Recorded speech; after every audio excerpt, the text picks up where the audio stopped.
На вулицы Пушкінскай упэўнена адчуваецца хвойны водар. Гэтыя 12 домікаў атрымаюць тут прапіску. Зараз зборка толькі пачынаецца. Хутка ў будынкаў з'явяцца вокны і дзверы. Выраблены домікі з бруса елі і хвоі. З 1 снежня ў іх разгорнецца навагодні кірмаш.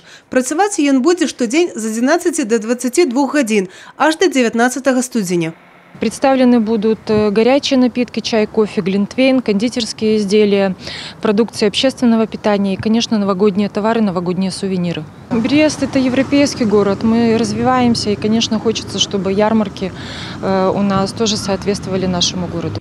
Не застанецца пустым і традыцыйнае кірмашовае месца на вуліцы Гоголя ў абласным цэнтры.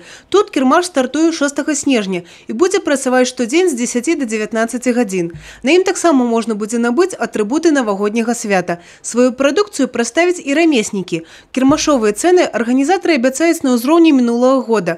З 20 по 31 снежня пачнуць працаваць ёлачныя базары. Абласны цэнтр таксама ўжо пачынае змяняцца. Навагоднімі пейзажамі расцвітаюць вітрыны магазінаў, з'яўляюцца навагоднія інсталяцыі. Сярод іх і фонтан на плошчы Леніна, і шары на вуліцы Маскоўскай. І гэта яшчэ не ўсё. Планируется установить нам новинки на площади Ленина. У нас решение установить несколько таких фотозон сделать, чтобы люди могли сфотографироваться на фоне площади, на фоне елки. То, что было в прошлом году, все останется, немножко добавим, меньше не станет. Будет еще красивее. З'яўляюцца і ёлкі. Дарэчы, галоўную хвойную прыгажуню на плошчы Леніна пачнуць збіраць ужо 27 лістапада. Акрамя традыцыйных месцаў дыслакацыі навагодніх ёлак, з'явіцца ў абласным цэнтры яшчэ адно – на набярэжнай Францыска Скарыны. Еўгенія Мароз, Роман Філюціш, тэлерадыёкампанія «Брэст».